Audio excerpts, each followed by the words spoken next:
জয় হরি বল। সকল হরি ভক্তের চরণে ভক্তিপূর্ণ প্রণাম।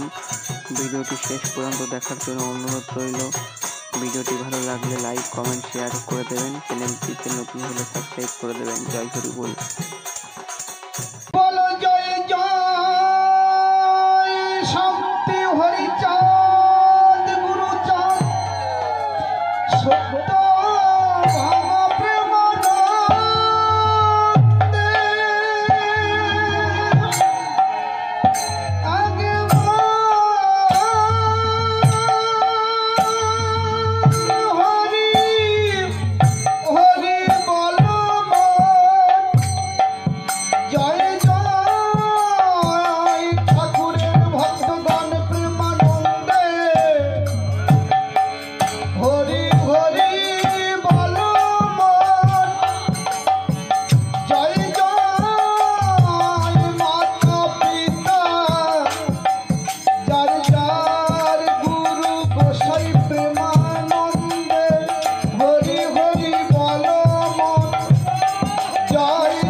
জয় জয় হরি চাঁদ, জয় কৃষ্ণ দাস, জয় শ্রী বৈষ্ণব দাস, জয় গৌরী দাস।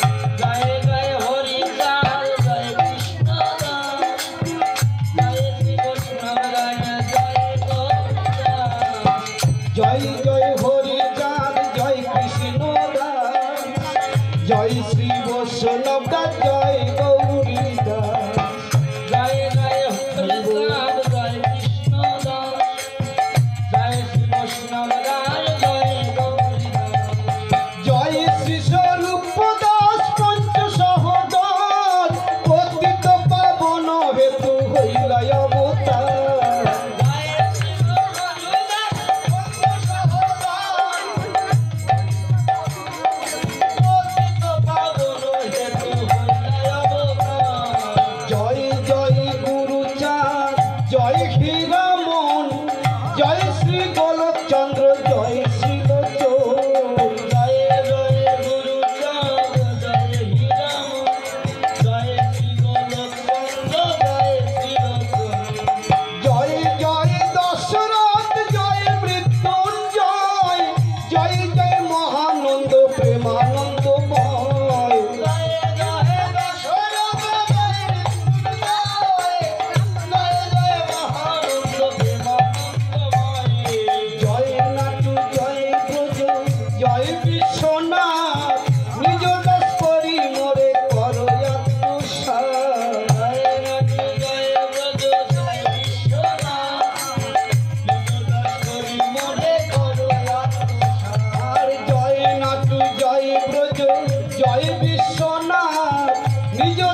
বলছে দেখুন, অশ্বিনী ঘোষার গান।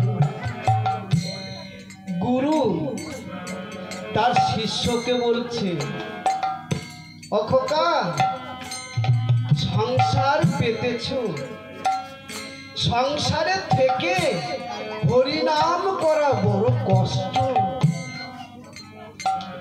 তবে তুমি হরিনাম করতে পারবে কিভাবে? তুমি যদি তোমার গুরুর কথা শুনে চলো, দেখবে এই মায়ার সংসার তোমাকে আটকে রাখতে পারবে না। গানটার দিকে লক্ষ্য দেন, দেখবেন কিভাবে মায়াজাল কাটতে হয়। আমার অশ্বিনী গোসাই গানের ভাষায় দিয়ে গেছে, মায়াবিনী কাটলো মায়া যায় মনরে তে করে সমা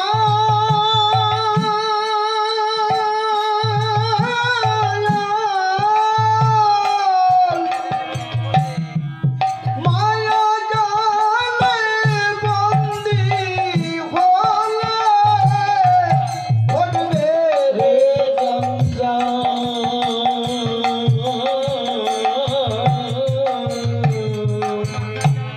যেমন মাকড়ের জালে মক্কি বন্দি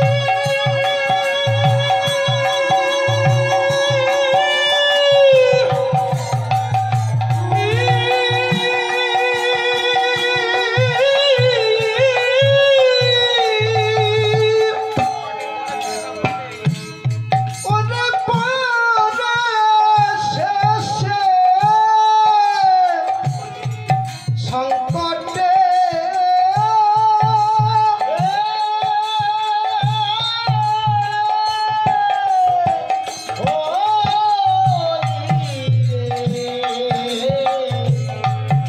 মায়ার মাকড়সা জাল বলে,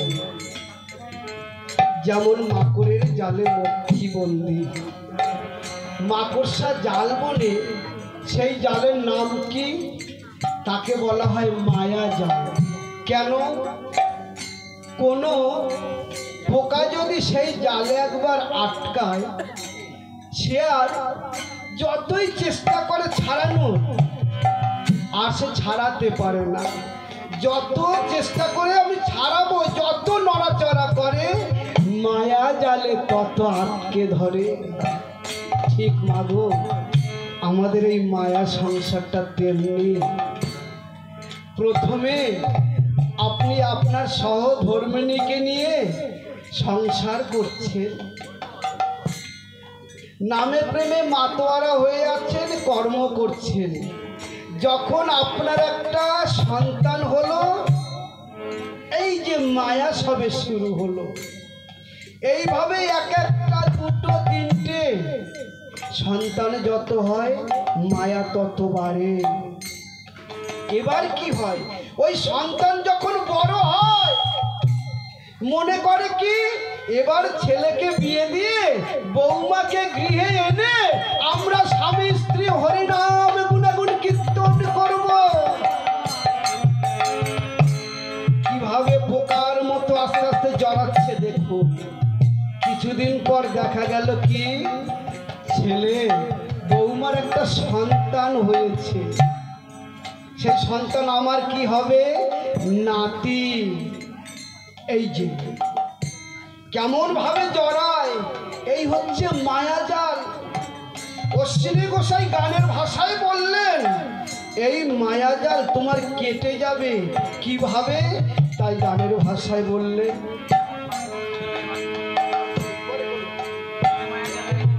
যদি মায়াজাল এড়াইতে চায়,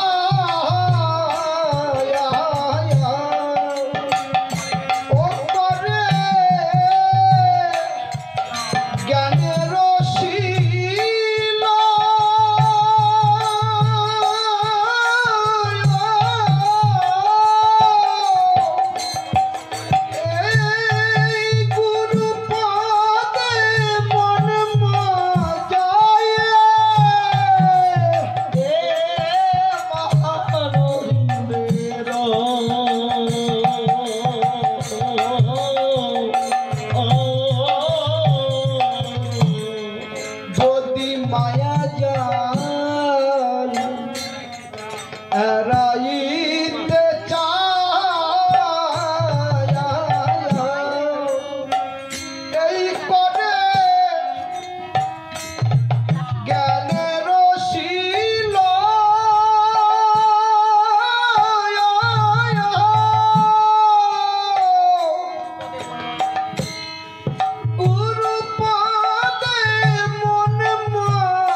যখন প্রেমের মানুষেরা এইভাবে ঠাকুরের নাম গুণাগুণ কীর্তন শ্রবণ করে, তখন একটা প্রেমের হাটের বাজার বসে যায়। আপনারা সেই প্রেমের হাটের মানুষ, তাই আপনাদের কাছে করজোরে ভিক্ষা চাই। আপনারা আপনাদের এই অধম সন্তানকে একটু চরণ ধুলি দেবেন, কারণ ভক্তের চরণ ধুলিতে এমন গুণ আছে যা ভাবা যায় না। বিপিন গোসাই তার এক ভক্ত ছিল, সে ভক্ত কি করত? ছোট বড় বাঁচত না, বয়সে ছোট হলেও সে সবাইকে নমস্কার করত। একদিন সেই ছেলেটা বলছে, ও বাবা, তুমি তো আমার চাইতে কত বয়সে বড়, তুমি কেন আমাকে নমস্কার দিলে? বিপিন গোসাই সেই শিষ্য বললেন, খোকারে, আমি খ্যাপ দিতে থাকবো, কোন খ্যাপে যে মাছ উঠবে আমি তো জানি না, কোন খ্যাপে মাছ উঠবে আমি তো জানি না। তাই আপনারা প্রেমের হাটের মানুষ, আপনাদের চরণ ধুলি চাই কেন? যে কোন ভক্তের কৃপায়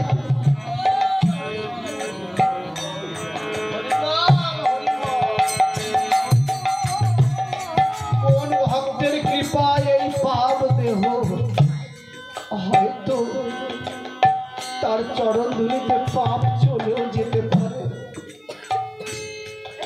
তাই আমার অশ্বিনী কত সুন্দর বলে গেলেন, এই প্রেমের হাটে ঝাঁপ দিলে কি হয় দাদা? হবে গুরু কৃপা।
কেমন ভাবে হয় একটু বলবো বাবা?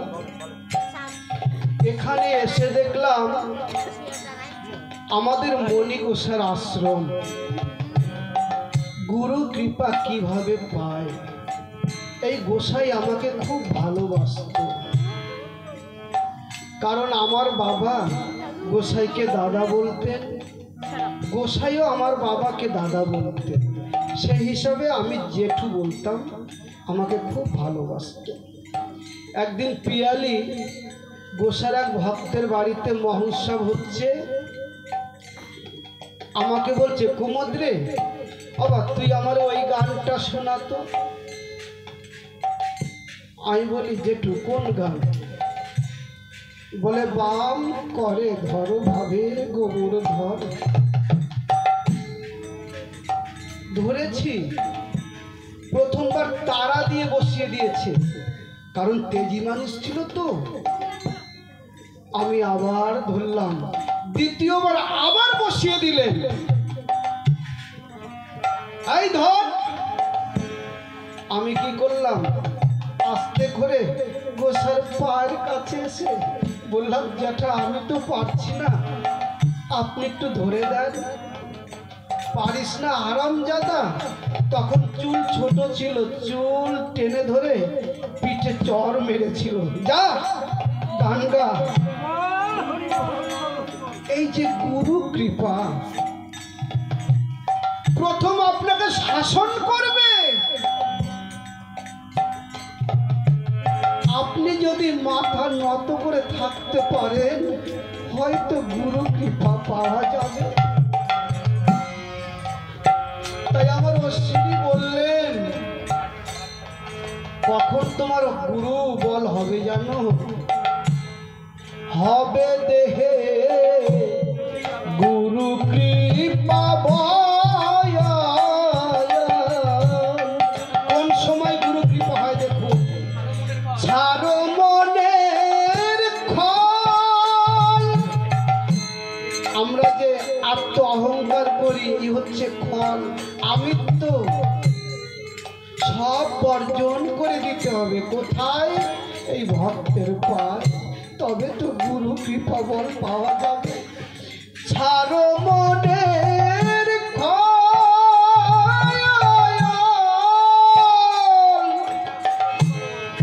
হরি নাম পুটলি করো পথের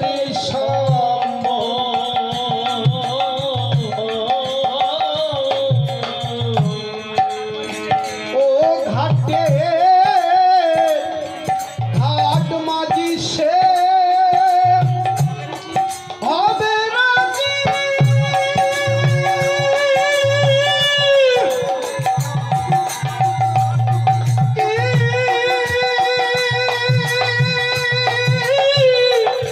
হবে রাজি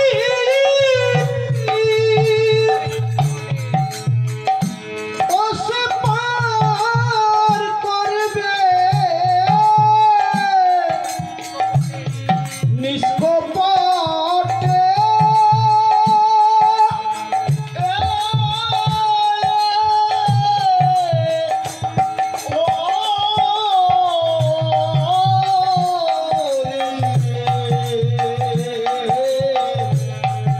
মায়ার মুখে পার করবে নিষ্কপটে।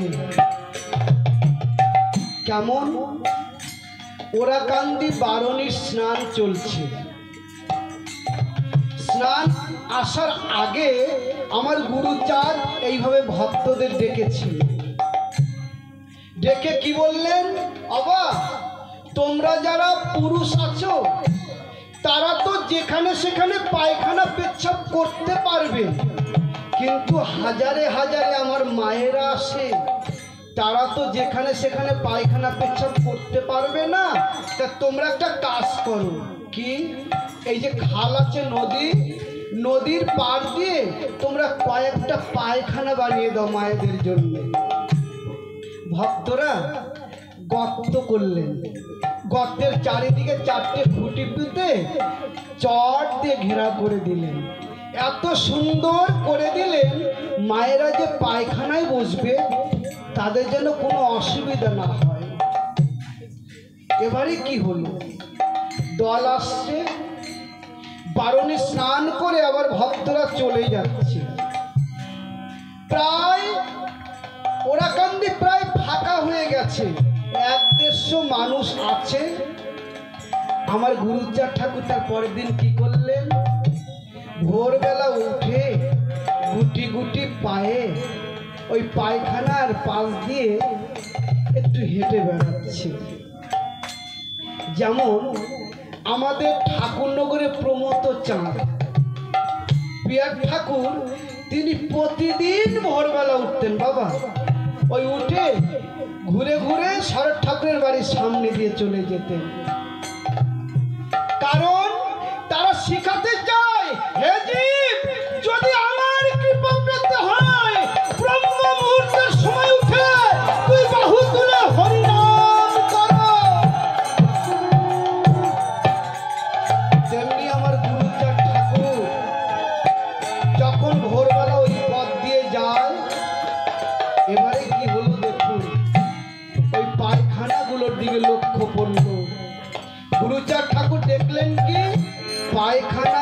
গর্ত ভরে ফুলে উঠেছে, দেখতে ভালো লাগছে না। আমার অন্তর্যামী গুরুচাঁদ ঠাকুর মনে মনে ভাবলেন, অন্য মানুষ যদি যায় তারা ওরা কান্দির বাড়ির দিক তাকিয়ে ছিছি করতে পারে।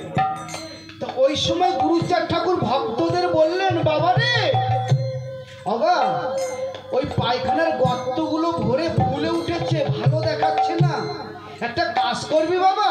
কি? কোদাল দিয়ে ওই গর্তগুলোর মুখ ছাড়িয়ে ছাড়িয়ে দিয়ে খালের সাথে মিশিয়ে দে, নোংরাগুলো সব খালে ভেসে যাবে, আর কেউ খারাপ বলতে পারবে না। ভক্তরা সবাই শুনছে, আপনারা যেমন শুনছেন। গুরুচাঁদ ঠাকুর বলছে, ও বাবা, কি রে, আমার কথা যা বললাম কেউ পারবি না পরিষ্কার করতে? কে কে বসা আছে? আমার গোপাল সাধু, বিপিন, যাদব, নকুল আর তালতলার বিচারণ পাগল। সবাই বলে, কেউ কোনো উত্তর দেয় না। কিছুক্ষণ পর তালতলার বিচারণ পাগল দুহাত তুলে দিলেন, বাবা তোমার কৃপা থাকলে তোমার বিচারণ ওই নোংরা পরিষ্কার করতে পারবে। তাই বাবা, তো অমুক জায়গায় কোদাল আর ঝুড়ি আছে, যা বাবা নিয়ে পরিষ্কার কর। বিচারণ পাগল কোদাল আর ঝুড়ি নিয়ে চলে গেলেন সেই পায়খানা পরিষ্কার করতে। যখন মাটিতে কোপ দেয়, পায়খানাগুলো ছিটে গায়ে লাগে, হাতে লাগে, পায়ে লাগে, সব জায়গায় গু গু হয়ে গেছে দেহখানা। এইভাবে কয়েকটা পায়খানা পরিষ্কার করা হয়ে গেছে, বাকি আছে মাত্র একটা। ঠাকুরের খেলা দেখুন, ঝাঁপ দিতে হবে, জালের খ্যাপ দিতে হবে, কোন খ্যাপে মাছ বাঁধবে তা কেউ বলতে পারে না। ওই একটা পায়খানা যখন বাকি আছে, আমার বিচারণ মাথা নিচু করে কোদাল দিয়ে পরিষ্কার করছে আর মুখে হরি বল হরি জপ করছে। বিচারণ পাগল উঁচুর দিকে তাকায়নি। এক মায়ের হয়েছিল আমেশা। বাবা, যাদের আমেশা হয় তারা জানে। সে মা কি করলেন, কে আছে কে না আছে সেদিকে খেয়াল করলেন না, এসেই পায়খানা করে দিলেন। বিচারণ পাগল মাথা নিচু করে যখন এইভাবে পরিষ্কার করে, পায়খানা পরিবিত পর বিচারণ পাগলের মাথার মাঝখানে। বিচারণ পাগল উপরের দিক তাকায়নি, এমনি বলে দিল, মারে কি করলি? মা তাকিয়ে দেখে এক সাধু নোংরা পরিষ্কার করছে, ছুটে বেরিয়ে গেলেন। বিচারণ পাগল আর নোংরা পরিষ্কার করলেন না, গদি ঘরের দিকে চলে যাচ্ছে, যেখানে আমার গুরুচাঁদ ঠাকুর বসে ভক্তদের সাথে কথা বলছে। এবার ভক্তরা বললেন, কি ও পাগল, তুমি কোথায় যাচ্ছ পাগল? বলে, আমি আমার বাবার কাছে চলেছি। তো বাবার কাছে ওইভাবে যাওয়া যায়? মাথায় গু, হাতে গু, বুকে গু, পায়ে গু, এইভাবে যায় নাকি? বিচারণ পাগল কারুর কথা শুনলেন না, সোজা গদি ঘরে ঢুকে গেলেন, করজোরে দাঁড়িয়ে আছে। আমার কি দৃশ্য, সারা অঙ্গে তার গু। গুরুচাঁদ ঠাকুর বিচারণ পাগলের দিক তাকিয়ে গোপাল সাধু মশাইকে বললেন, ও গোপাল, ওর মাথায় কি দেখতো বাবা? গোপাল সাধু বললেন, বাবা গু। অবিপিন, আগে বাবা, বিচারণের মাথায় কি গু? অযাদব, ও নকুল, সবাই একই কথা বললেন। কিছুক্ষণ পর গুরুচাঁদ ঠাকুর বললেন, অগোপাল বাবা, গু লিখতে কি লাগে একটু বলো। বলছে, বাবা গয়রস্যু কারে গু। গুরুচাঁদ ঠাকুর বলে উঠলেন, গোপাল রে, তার ডান দিকে যদি রয়রস্যু কার দেওয়া হয় তবে কি হয়? গোপাল বললেন, বাবা গুরু হয়। আমার গুরুচাঁদ ঠাকুর বললেন, যা বিচারণ, আর ভয় নাই, তোর মাথায় আজ থেকে গুরু থাকলো।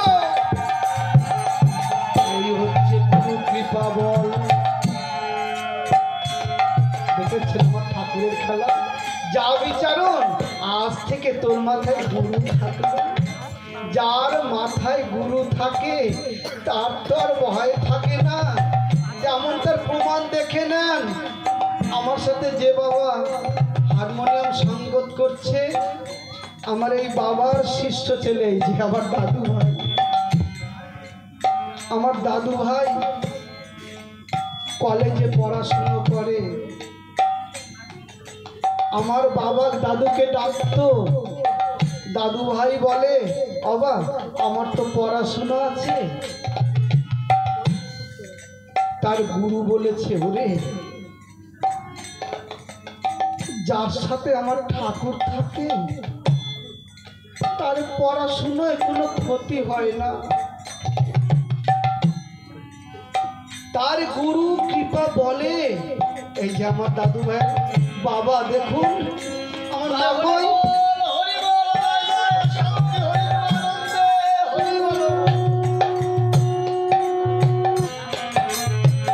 এই যে আমার দাদু ভাইয়ের বাবার মা, বলুন তো কেমন সন্তান তারা পেতে ধরেছে। প্রতিটা মা চায় যে ঠাকুর আমার সন্তান কিছু হোক বা না হোক যেন একটু ভক্ত হয়, এই ভক্তের চরণ ধুলি তাকে দেব।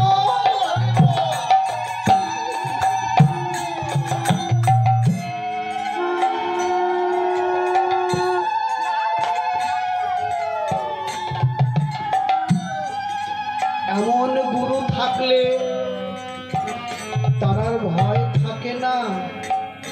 তাই আমার অশ্বিনী বললেন, হবে দেহে গুরু কৃপা।